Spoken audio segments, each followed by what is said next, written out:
बोलला तर मी ऐकून घेईन आणि आपल्या निश्चितपणे आपली बैठक घेईन.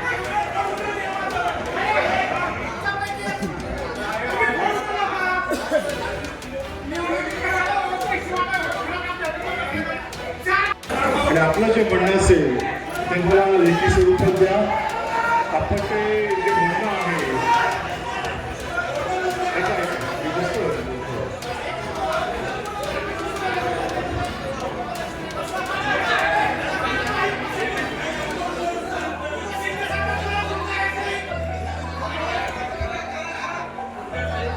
सर्वांना विनंती आपण बसून घ्या. कशा प्रकारे आपल्या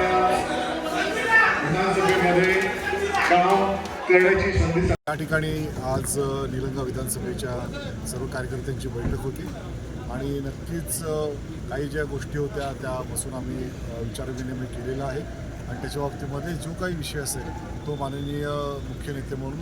एकनाथ शिंदे साहेबांना मी सादर करेन आणि निश्चितपणाने जी सगळ्यांची भावना लक्षात घेतलेली आहे, सगळ्यांचे विचार ऐकून घेतलेले आहेत आणि निश्चितपणाने सर्व न्याय द्यायचा मी प्रयत्न करेन आणि मी सुद्धा एक सामान्य शिवसैनिकापासून इथपर्यंत आलेलो आहे. राज्यामध्ये सध्या तुमचा म्हणजे 2 नंबरचा पक्ष आहे आणि मोठ्या प्रमाणात तो व्यापक स्वरूपात वाढलेला आहे आणि शिंदे साहेबाचं मोठं काम आहे, पण तरी देखील कार्यकर्त्यामध्ये समन्वय दिसत नाही लातूर जिल्ह्यातल्या. नेमकं काय कारण आहे साहेब? नक्कीच त्यामध्ये समन्वय साधण्यासाठीच मला शिंदे साहेबांनी या ठिकाणी पाठवलं संपर्क प्रमुख म्हणून आणि हा माझा पहिलाच दौरा आहे आणि नक्कीच मी पुढेसुद्धा जेव्हा येईन तोपर्यंत मी नक्कीच सर्व जे काही गटतट असतील किंवा जे काही विषय असतील ते सर्व संपवून आम्ही एकदिलाने सर्वजण एकनिष्ठाने काम करू एवढं निश्चितपणाने सर्वांनी कबूल केलेलं आहे आणि त्याच्यावर निश्चितपणाने पुढे भविष्यामध्ये जे काही प्रत्येकाला न्याय देऊन आम्ही प्रत्येकाला जे काही त्यांची मागणी आहे किंवा जे काही त्यांचं म्हणणं आहे ते सर्व ऐकून शिंदेसाहेब जो निर्णय घेतील पदांच्या बाबतीमध्ये आणि त्याचबरोबर इतर ज्या काही गोष्टी असतील त्या आपण मिटवून आम्ही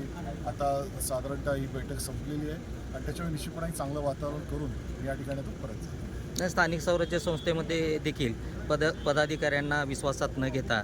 जिल्हा प्रमुख असतील किंवा काही पदाधिकारी असतील त्यांनी जे एकतर्फी कार्यक्रम राबवला आणि एकतर्फी निर्णय घेतले त्यामुळेही काही पदाधिकाऱ्याला बडतर्फ करण्यात आलं तुमच्या पक्षातून. नेमकं म्हणजे काय चुका होत्या त्या पदाधिकाऱ्यांच्या, कशामुळं बडतर्फ केला तुम्ही?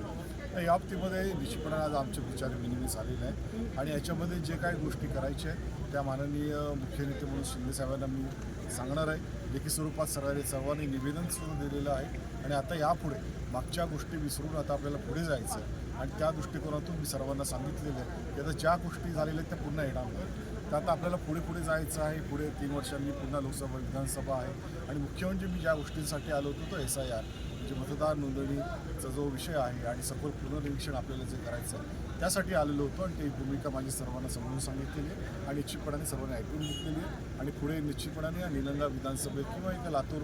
लोकसभेमध्ये सुद्धा काही महिन्यांमध्येच मी निश्चितपणे चांगलं वातावरण करून दाखवेन आणि जे शिवसैनिक म्हणून सर्व आम्ही काम करू आणि शिंदे साहेबांच्या हात